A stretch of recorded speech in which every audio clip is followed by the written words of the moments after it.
Hey everybody, Brandon and Glenn here, Minds on Muscle Show, Fitness Pro Mentors. Hey, we got some really cool stuff we're gonna be talking about today, but I'm really excited. I gotta kick this thing off with a little bit of fire in my belly, because honestly, if you've been in this program for a while, you've seen us talk about the Fitness Pro Mentorship and helping personal trainers blow up their practice. But Glenn, I got some really exciting news. Talk to me. Well, someone that you are individually mentoring, which we will not name by name, is actually quitting their in-person job, working at someone else's place as a personal trainer, to go out and open their own spot. The dream is coming true. People are not only making money and getting clients, but now people are actually going out on their own and jumping deep into the entrepreneurial world. And I'm super excited about that. I mean, that's honestly the dream come true for me with this entire Fitness Pro mentorship and this Minds on Muscle show. It's happening, man. It's happening. There are so many people who want to make that jump and they try it and they fail miserably. And that's okay. It's good to fail. I mean, that's a part of life.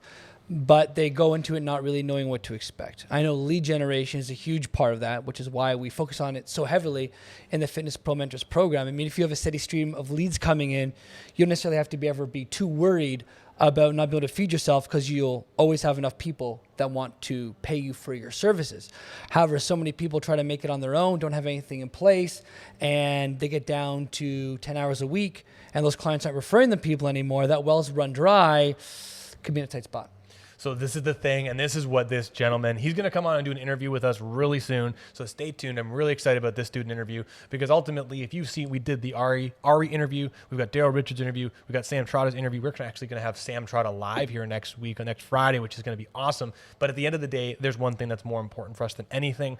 If you learned all the smart stuff, you've learned all the amazing systems, biomechanics, you even have great sales chops, fantastic. You need to be seen by more people, and you need your marketing to reflect what you do. And if you're not consistent with your marketing, your advertising, you're not going to be able to scale and grow. And so I'm really excited, because this guy, this gentleman, is going out on his own. He is succeeding and kicking butt. Not only is he getting clients and making more money, but now he's taking on the risk of being a superstar entrepreneur. But I digress, because that is not the topic of today's episode. What is the topic of today's episode, Brandon? We're going to talk about something that Glenn and I have talked quite a bit about with Mr. Curtis Clay, and we're going to talk about fitness culture. And openly, I like talking about this quite a bit, because in my opinion, push the button, in my opinion, it's one of the most powerful things that you can do as a passive marketing stream to make sure that your facility, your online presence, and all the things that you do emulate the culture and the demographic of people that you want. Ultimately, I love Strata. It's a really, really cool facility. But if it were Brandon's gym or Glenn's gym, we would have a totally different setup. I would have different machines in different places. I would get rid of certain things. So what we're going to talk about today is designing your culture, designing your facility, designing your space, designing your colors and your branding all around the people that are in front of you and the people that you want. A great example of this off the top of my head, and I think most everybody has heard of them before, is CrossFit.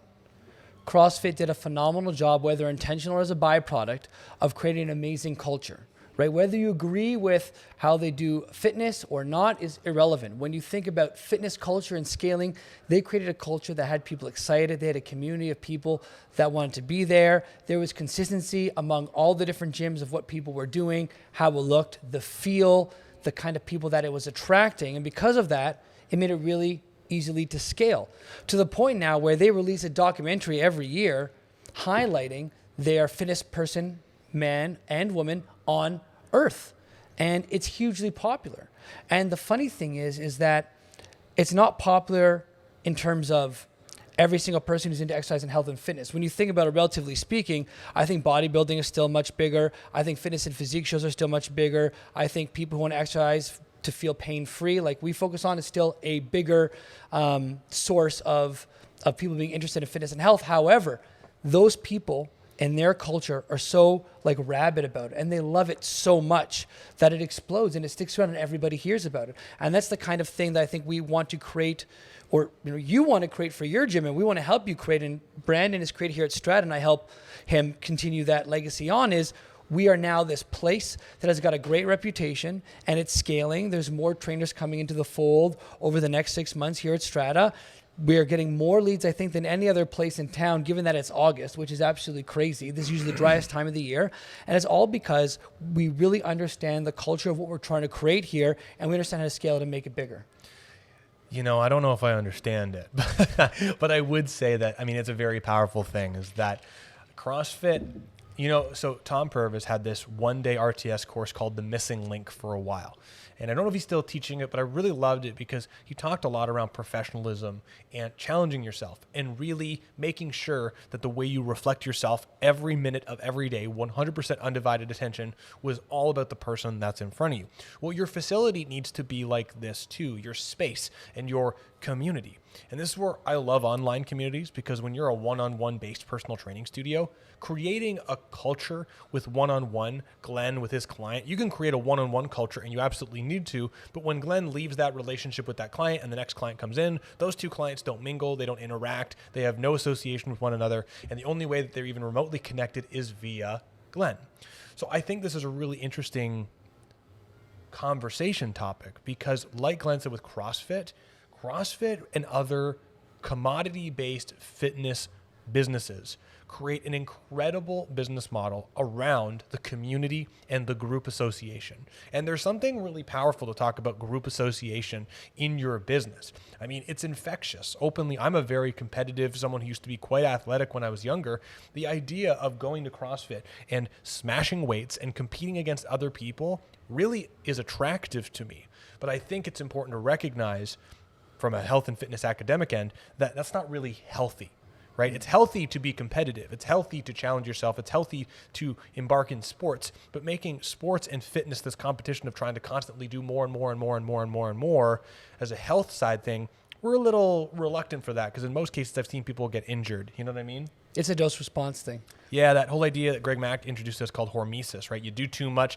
I mean, it's inevitable, right? If I keep trying to deadlift more and more, I try to keep cleaning and jerking more. I mean, ultimately, I'm going to get jacked up. There's no way that my body, which is aging and slowing down, is going to be able to pick up more and more and more weight. Because if that was the case, I'd be deadlifting 700 pounds right now, and 70-year-olds, people like Arnold Schwarzenegger, would be beasts. Culture-wise, though. Well, he still is a beast. Culture-wise, though. One thing they have done is that group bias, that competitiveness, draws competitive people. It gets people excited. People like being around other people. I mean, if I'm not having a super motivated day and Glenn comes in and Taylor comes in and they have all this infectious energy, there's no way that's going to not rub off on me just a little bit. But here's the question that I would extend to you. From at least a cultural perspective, how can you bring a community and culture vibe into your fitness facility or wherever you work to help you attract more of the clients? Glenn, what do you think? How can you bring more of that culture into your gym to attract more of the clients that you want? Yeah. The first thing that comes to my mind, if you have a facility, is people. So I know we've got different people in their mentorship where they have their own facility and it's a small little place, which is fine. But if you are going to eventually grow and have more people work out of that facility, which most people in the mentorship are at least planning to look at that at some point in time, a really important piece is attracting the kind of people and having the kind of people that represent where you want to take your business, the kind of values that you have, the way you want to do things. Hopefully they're operating at a high level of integrity. You want to have those kind of people working alongside you. If you want to go one way, which is bodybuilding physique, and they want to go the other way, which is move and exercise pain-free, those two kind of clients and the way those people interact with those clients and the kind of things they do look really, really different. And that's when you start getting this mishmash of you walk into a gym and things look super inconsistent. One person's doing like drop sets of squats and grunting. Another person is slowly walking on a treadmill as they nurse their knee. Another person is doing like crazy sprints in the background, whatever that would be, because they're an athlete. It looks really, really weird when you walk in there. And people don't really know what to make of that from a culture perspective. And then how do you even go ahead and market that? Oh, we're the gym that's for everyone. Breaking news, so is everybody else. It's true, though. It's true. Yeah. No, I couldn't agree more. It's funny that you bring that up. I mean, I'll say this, and I think a lot of people can reflect on this, and I know when I've talked to other people who've gone on to open their own studio, they can reflect this. I made a gigantic mistake by accident at the beginning of opening this facility, and I believe that everyone who opens a gym goes through this, because being a personal trainer, doing high-level one-on-one service is a very selfish business. And by selfish, I mean that I need to focus all of my energy on maintaining my client base and taking care of my clients and nurturing my clients and marketing and advertising at the beginning myself and what I do to draw more people in so I can selfishly make sure that I have enough money and or client to take care of myself, and I'm servicing a very specific demographic. Now, most people, like me in this case, and this is just my opinion, take that experience and all those clients and they go on and they go, hey, I'm super busy. I'm making a lot of money right now. Great. I'm going to go open my own studio. This seems like a perfect opportunity for me to scale. True. But the problem is that you have to be careful of this if you're planning on scaling, is I built my entire business around me, which means that when I opened this brick and mortar facility, guess who was calling for who they were calling for? They were calling for me, and they were calling for Chris, who was also here at the very beginning, which meant that when we brought on Taylor and Margaret and Kim and a few other people at the very beginning of opening Strata, no one wanted to work with Taylor. No one wanted to work with Kim. No one wanted to work with Margaret because they weren't calling for them. They were calling for me. And what I did and what Chris did is we created a specific culture and energy and vibe amongst our clients that really helped us scale and grow.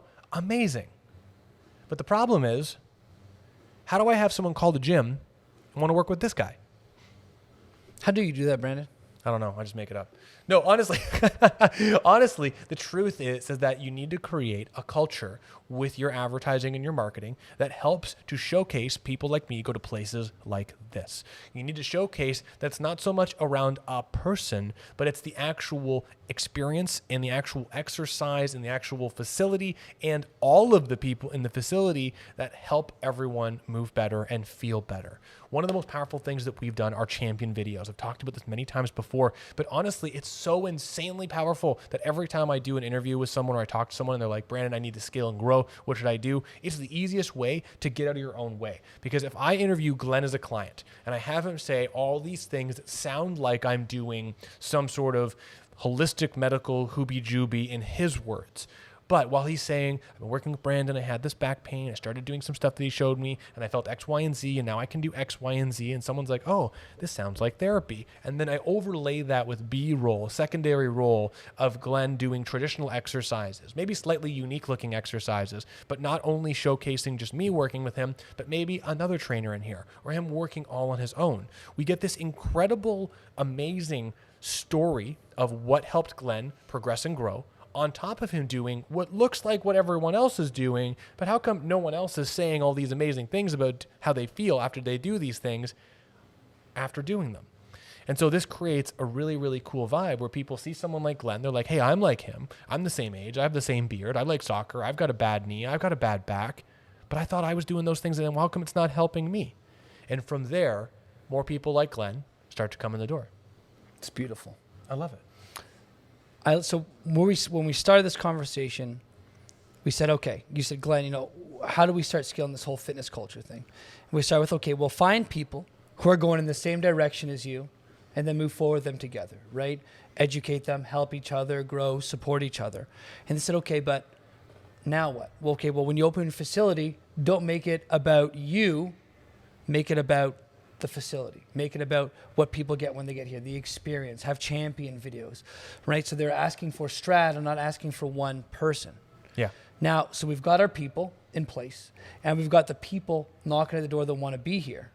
Let's talk about something else, Brandon. And this is probably on my mind because it's a big pet peeve, especially recently after conversations you and I have had, which is cleanliness of the facility. Mm-hmm. I cannot tell you, especially if you're selling high-ticket one-on-one personal training, how important this is cleanliness of your facility. Because how clean you keep your facility is going to be one of the first things that people notice, right? Is the paint chipping? Is the bathroom clean? Is there hand sanitizer or paper around? Is all the equipment put away in the right spot? Is everything neat and organized? Is it easy to navigate the facility? All of this stuff imprints the idea of cleanliness in your mind. Now, I've worked at a couple different gyms, and I'm going to tell you two different experiences. I worked at one place, I'm going to name it unnameless, where when I went there, it was the first gym I ever worked out of.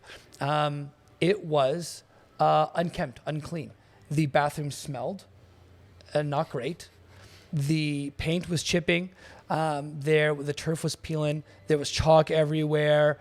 And it was reflected in the amount of money I had to pay for this rent. So like the rent for that facility was something like $750 a client, which is like which is when you think about it, if you charge $100, typically Low. you're paying like $15, $20, maybe to $30 to rent the facility for now with that client. Yeah. $750 is not very much at all. And so where's that money going? Probably right into the hands, not a lot of upkeep going on there. And it was a terrible experience because I was trying to charge people at that time $95 an hour for my services, and they'd walk in and the front desk looked okay, but the second we go to the gym floor, it looked terrible. And I really had a hard time holding on to clients, and a couple of them even came out and told me like the facility just not that nice, and like it stinks in the bathrooms, and you're great, but I just don't like being there. Like it just doesn't make me feel good. And if one or two people are saying that, most definitely other people are thinking it for sure. Yeah. It's funny. There's time when I first opened the gym, there was definitely like a little bit, it wasn't perfectly clean. I didn't have my cleaning lady coming as regularly as I do right now.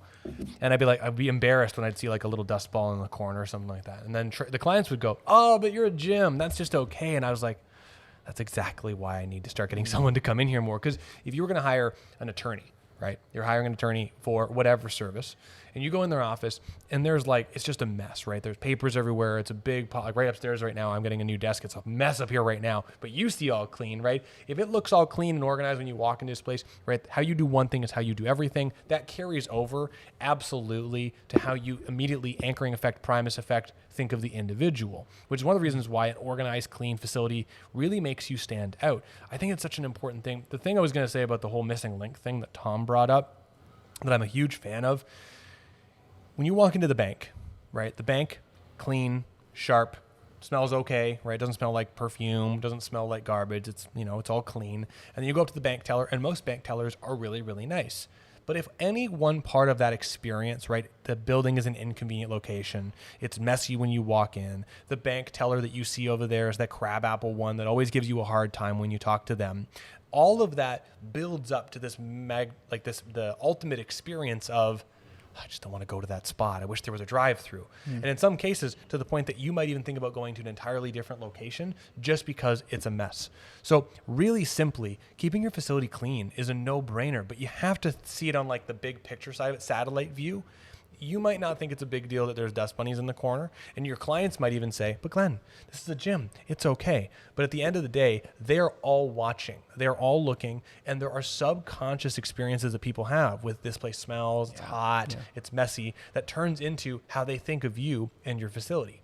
In my opinion exclusively, we should be dressing and clean, keeping ourselves clean, and we should all be trying to exceed the expectations of that, of what clients think of a regular personal trainer. You should be really trying to go outside of the box of what they think.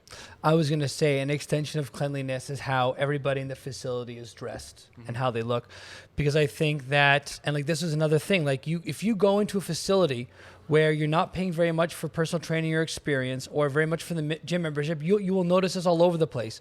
Personal trainers wearing old shirts, tank tops, they're wearing dirty clothing, their shoes are untied, maybe their hair is unkempt, they're still sweaty from their last workout, all this kind of stuff. If you go into like a high-end facility where you're paying a nice chunk of change for your personal training sessions, all the professionals at least have their hair done and their hygiene is taken care of. They're probably not all it's okay to wear gym shorts, don't get me wrong, but what you'll notice is a majority of them wear like cargo shorts or like dressier pants, right? They maybe have polo shirts on. Their shoes are tied. They're not sweaty. They're ready and prepared to go. And you get this feeling of like, I'm in good hands. If this person's taking care of themselves, they can take care of me. If this person's walking around and I know for me, it's like people don't even have a clue. Like if I see a trainer walking around in like a tank top and their shoes untied, I'm like, this person just walked off the street and started exercising with someone. And whether low standards. Well, that's it. And like whether or not, I think this is the big thing. Whether or not you have an amazing technical knowledge or not, you can be the most technical trainer in the world. If you're walking around in a tank top, unbuttoned shoes or sandals, and like shorts every session, people aren't going to take you seriously. It doesn't matter how technical your knowledge is and how great you can explain it. People are going to judge you on how you look all the time. It's a part of the experience, right? But there are plenty of people who I think might not have the technical knowledge because they look the part and they can at least speak the part to a degree. They're full and they're busy. right? These Yeah. optics, You mean in shape? People are in shape. I mean, the optics matter, I think, a lot more than we think sometimes. Oh, yeah. I would 100% agree. And I think it's a shame, though. It's a real shame. Because, I mean, if you think, that's a good example here. If you think of someone pulling up in front of your facility, right? You don't know anything about them, but they show up. They're well-dressed. They pull up in a red Porsche, the convertible. They've got their Ray-Ban sunglasses on. They're wearing a suit. They got their nice tan pointy-toe dress shoes on. And they walk into your facility without them opening their mouth. There's instant impression of, this person is successful. This person has money. This person has a great life. This person has X, Y, and Z, right? This idea of this anchoring thing. Now, openly, there are tons of people exactly like this particular person I just described that have no money and have spent all of their money on these toys and these little things to give the outward impression that they are successful. And I think personal trainer, this is where, I mean, I have really, really high standards in my opinion, like specifically of how trainers should dress, how trainers should present themselves, how they should communicate, how they should articulate, because the general 99.9% of personal trainers do not embody all the characteristics of being a professional. And there are all these little concessions that are made where one trainer, like Glenn or I, sees another trainer training people in a sleeveless tank top in great shape. And we go, oh my gosh, that person outwardly seems successful. If they can do it in a tank top, that means I can do it in a tank top. My mentor, Peter, used to wear I love Peter, by the way, passed now, love him. But he used to wear like stained sweatpants to work with some people. And I was like, oh, well, I guess this is just acceptable. And I did that for a period of time without really thinking about it over a decade ago. And that's not true. In reality, if you're having clients that are paying you $150, $100 an hour, over 3 figures an hour, let's just say that, $200, $300, whatever. If you were paying that for a service, how would you want the professional dressed? If you were to, right, like how would you want the professional to embody themselves? How would you want them to take care of themselves? Now, there's an amount of a trainer being in shape and being healthy, but I don't think in shape means like looking like a bodybuilder, No. And if you're ITA, the people that you want to work with are bodybuilders and you got a whole bunch of muscles and you're helping them get jacked, then there might be some wiggle room for that. Honestly, there might be some. That might be like really inspiring to them. Like if you're there and if you're in like a nice pair of shorts and like a nice tank top and you've got muscles and like you help people with bodybuilding and that's like what you're into and like you dive into that head first, people might pay you a lot of money to do that with them, and that's totally understandable for that target demographic. Most general population people want somebody who is clean, has good hygiene, looks well put together, clearly like takes care of their hair, their facial hair, all that kind of stuff. That's what most people are expecting. Now, there's one other sidestep with all of this that I think is really interesting that I've seen happen here at Strata after 6 years that I did not expect to happen. It makes sense to me now, though, but the actual demographic of people in our facility actually attracts more people like them.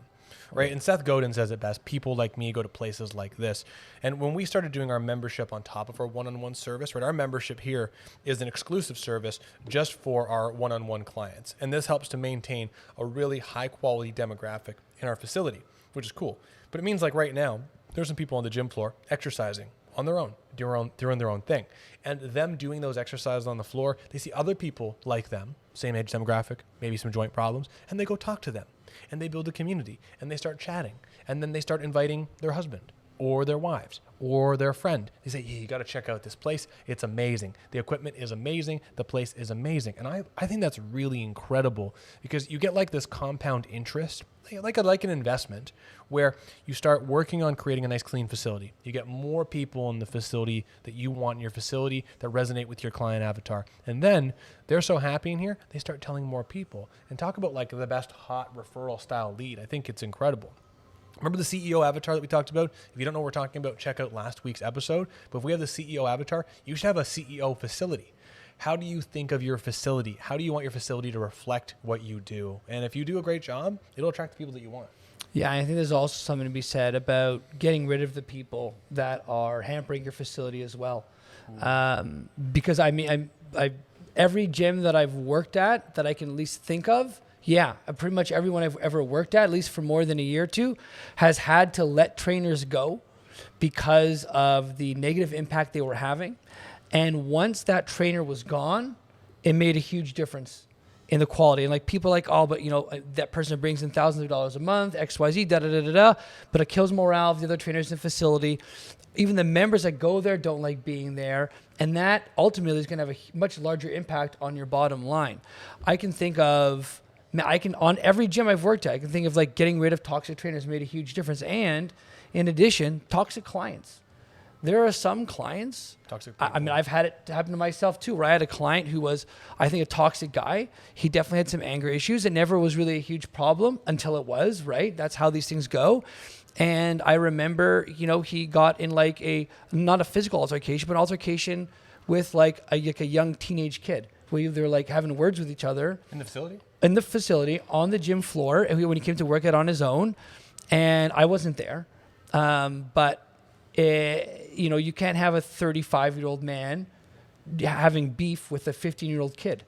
And like, granted, I got a recollection of the conversation, and it just sounds like both of them were in the wrong, but that doesn't make it okay. Like, those kind of people should not be at your facility because they're killing the morale and killing the community that you have. You got to get rid of the poison in the well, right? How many different movies have we watched where the poison, right, goes in someone's drink and then they die or they get taken advantage of, something horrible like that? It only takes a little drop of something to dilute the whole, to ruin the whole drink, so to speak, right? So if you've got people in your facility, toxic clients, toxic trainers, either you got to get rid of them or you have to have a war with them so they start changing who they are in your facility, because it will ultimately kill your business. It will kill it. Yeah, Glenn, actually, we have our little show notes here, and Glenn wrote a great point on consistency in education. And the reason why I want to just say that and let him, I want you to talk about what you were thinking with that.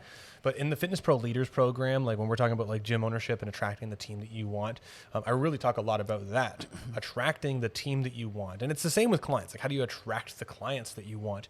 But when it comes to toxic people, if you're creating an environment and you are extremely open-minded, you have open conversations with people that are causing conflict, challenge, if there's any dispute, you chat about that right away. You create an environment that's all around high quality education. You're constantly educating your staff, your team, you're talking, you're offering lots of opportunity. I mean, we've got our Fitness Pro mentorship stuff, and to Strata, I offer pretty much access to almost everything to anybody that has any questions about it. So that way they have information galore to make decisions and help themselves grow. And with all of that, it helps to bring the right people in. And then this is where, since I've started doing that, focusing purely on education to draw and build the team that I want, I find that the riffraff, if you will, or the low quality, angry, tense energy trainer or other people, which does changes the dynamics of the gym floor dramatically. I haven't had any of those. I don't have any of that. The people that want to be here are naturally here because the opportunities we create lines up with what they're looking for. The clients, the facility, it all lines up with them. And people that don't want to be here are not here. And openly, from a business end, for a while, I went around and I tried to, I don't want to say poach, but headhunt trainers that wanted to be here. And I had a few chats with them, and I realized quickly that that's not what I wanted, because they were so set in their ways and they were so stubborn, if you will, because they've been doing it for so long, that it wasn't us being on a team together. It was us going to be literally just sharing a space. And that's not what I want. It's the same thing with our clients. All their clients are going the same way. They all want to live better, feel better, and have less pain in their body, but have a great quality life and be in shape forever. How great is that? Yeah, I think with the education end of things and the culture end of things, when you're looking to bring on people to your facility, mind you, I've never necessarily had to hire as a gym owner. But when I worked at an athletic clothing company for many years, I was a key leader, and I would do interviewing and I would do hiring there. And what I learned was that you don't want to try to find people and try to shove them into your mold. You ideally want to attract the people that are already a good fit for your culture. I mean, that's what it is. And that's where that education piece, I think, comes in so much, is that if you've got education that you run in your study groups and whatnot, and you have, and this is something I got from Brandon, you have other trainers, local ones, want to come join you and learn from what it is that you're doing, they get a taste of what's to come, right? It's like they get like little, when you go out to find your cake for your wedding or something like that, you try a whole bunch of all these little other things to see how they taste, and you get to find out, well, which one tastes the best and what you want to have at your wedding. It's the same idea, is that these trainers, they get to have a little taste of what you're doing, and it tastes so good, and they get to know you as a professional, they get to know your facility, know the other trainers that are on the calls with you, such that they want to work. I mean, that's kind of how I found you here is that I said, hey, Brandon, like it'd be great to connect with you. And we kind of had an informal sit down conversation together. And I was like, hey, man, like I really like the taste of Strata right now. Like, can we talk about it? And then I ended up coming here. Is it almost a year ago? I guess almost 2 years, a year and a half. 2 years ago. But Yeah. I sort of fished you, but I fished you Kind how of. I fish a little bit. I'll be open, very, very open. And I remember it because, Okay. Glenn came to Okay. test. No. And I don't want to say like I attracted Glenn by any means. He was coming to do a test with, right? I'm a tester for the muscle system specialist program. And so he came out to test out with me. And I remember every time you come up here and you're like, hey, so how's everything going here? And I can't remember, I said something, I say the same thing to every trainer that comes here. I'm like, honestly, it's great. I mean, all of our trainers here are doing really, really well. They're making lots of money. They're happy. We've got lots of clients coming in. And I remember you like stopping in the middle of the test and you're like, oh, what do you mean? I'm like, well, I try to create an environment where the trainers can make the most of money possible, and there's lots of education and stuff like that. And you didn't really say anything else about that, and then you messaged me a little bit later, hey, I was wondering if we could have a chat.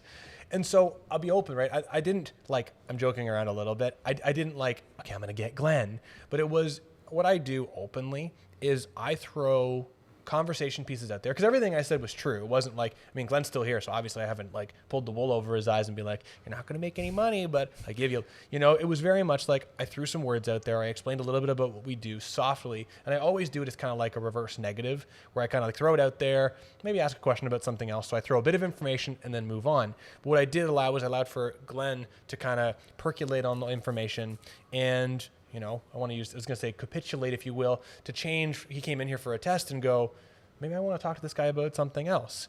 And I've done that with pretty much everyone. I mean, honestly, we have 2 new people that started here, and I did the same thing. I just like with clients, I nurtured them, both Rich and Lucy, and it worked out really, really well. And I do it with lots of trainers, but it doesn't work out all the time. But I would like jokingly, I mean, openly, hiring someone like this awesome person here, it comes down to, are you creating the environment to attract someone like him to the facility?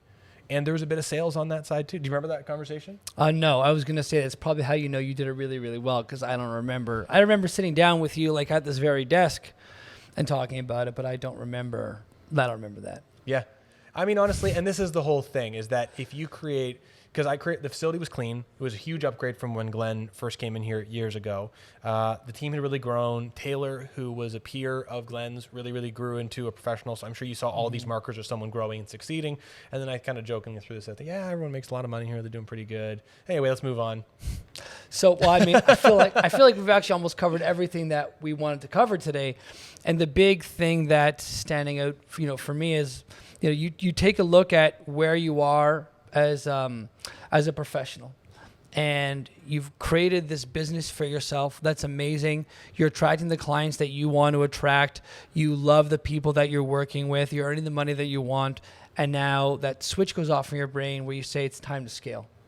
And you got to look at all these different things that are going to make a huge impact on how you scale, which is going to be the cleanliness of your facility, the kind of education that you're giving yourself, but also the education of the people that you're attracting into your purview as well. Taking a look at consistency and like the protocols and how everything is done at your facility, consistency in like your branding, consistency in your marketing, being the destination for these kind of people, making sure that you're managing the people both inside and outside your facility, and you do all those kind of things and you manage them as you need to and you scale. And it's not, I mean, it seems easy. I wouldn't necessarily say it's that hard. It kind of takes time. It takes time and work and wanting to pay attention to those, like you said, paying attention to those details, right? Paying attention to those details and not being attached to something if it doesn't work out. Like making sure that you're trying to create the best possible environment for your clients so you can draw the right people in, create the right community, create the church or the community center or the CrossFit of your town that attracts your client avatar. Absolutely key and super pivotal. And I think that's a lot of fun. So anyway, listen, if you want to chat to Glenn or I at all about creating your own fitness culture and what you can change right now in your facility, we'd love to donate some of our time to try and help you guys out. In the Fitness Pro Mentorship Program, in our 12 weeks, we talk all around how we're portraying ourselves and how people see us, our CEO avatar, but also our client avatar. And then the Leaders Program, we talk on a greater scale. So we're happy to donate some of that information because we'd love to help you guys as much as we can. But before we close out today's episode, there's something that's just near and dear to my heart where I've got this itching burn in my chest and it feels like I might have a rash, but in reality, I just need to know, Glenn, what is your pick of the week? My pick of the week is digital note-taking. I love taking digital notes. I switched over to digital just over a year ago. I loved it. I actually learned how to do it from a good friend of ours. That's right, Curtis Clay Training, which I think he's starting to do some consulting now as well, which is great. But I think he may have given that presentation to like 10 or 15 people. And I think I was probably the first one that said, I want to double down on it. I really like the idea. It's been really great for me. So I take all of my notes. I got it here on this actually Lenovo laptop. It's actually a 2-in-1. So I can flip it around. It came with a wonderful pen, which is great as well. And I use OneNote to take all my notes. And it's real simple. I created maybe 15 different templates for all the different information I collect. And all I do is every time I have a new client come in, I just copy that entire folder, paste it as a new one, write their name in there, and I start taking information and data. It's made everything super easy. I don't have to carry around a whole bunch of clunky file folders. I never liked doing that to begin with. Everything's all in one spot. It's always backed up to the cloud. If for whatever reason I ever need to access that information, I can do it on my tablet whenever I want to. If I forget my tablet or if I had left a file folder at home, for whatever reason, I could always open it up on my phone and do my notes there. Not ideal, but accessible always if I need to. So I'm a big fan of using OneNote to create all those notes. It took me less than a day to learn. It took me maybe a couple hours, honestly, to get everything set up. Great for Android and Windows users. I think if you want to use OneNote and you're in the iPhone Apple system, you're going to have a harder time just because when you copy stuff, it doesn't scale very well like a PNG file or a vector file. It actually saves as like a PDF, or a PNG. I'm not PNG, JPEG. Anyways, I'm getting ahead of myself. What I'm trying to say is I really like going digital. It's been great for my note taking. I didn't love giving people programs customized over like Trainerize or anything like that because you just don't get the amount of customization that you want when you write your own notes. But I highly recommend if you're looking to go out and go digital, you're tired of the paperwork, you want to have everything backed up for you every single time you use it, highly recommend using OneNote and start taking digital notes. It made a huge difference in my business. I absolutely love it. I'm going to be super simple with my pick of the week this week. And I do have a tech one that I want to do because I'm all about automation, but I want to actually do something a little different. I'm going to give a shout out to parents. Honestly, nice. Being a kid, never really realized how much work having kids is and how much your parents, a single parent or two parents do to help raise. So any of you that have had to, you've got kids, you are a parent, you have your parents. I mean, honestly, I want to just do a shout out to all parents, especially single parents, but also just moms and dads and parents of kids, because it's crazy. I've got 2 kids right now, and I want to shout out to my wife. She is, it's an insane undertaking of tons and tons and tons and tons of simple tasks with uncontrollable variables consistently every single day, which is 100% outside of my values and preferences as a routine-oriented person. It's insane. So I'll kind of do this more emotional-based one today. Shout out parents and moms and dads, and you guys rock. New level of respect for people that have raised kids. It's insane. So shout out to parents. Respect parents. Respect parents. All right, everybody. Well, Glenn, what do you got? I was going to say, everybody, thanks for joining us for another episode of the Minds on Muscle show. We love talking about businesses. We love talking about scaling businesses, all that kind of stuff. I think a lot of people who are watching this episode probably aren't necessarily thinking about scaling their business. And so it might be one of the reasons why there's a few less live viewers today, which is fine. But if you aren't even thinking about scaling your business, you're just a one-to-one trainer, all this stuff that we talked about right now, it matters just as much for you as it does for people trying to grow and blow up their businesses with multiple trainers working for them. So heed our knowledge and advice. Try it on, listen. If you ever want to ask us questions, let us know. Brandon's giving me the outro. All right, everybody. Well, yeah, that's where we're going to pin it up today. Honestly, thank you so much for your time. Fitness culture, we absolutely love it. Brandon, Glenn, he's Glenn, I'm Brandon. We'll see you guys next week. Really excited. Yeah, thanks. I didn't realize what time it was.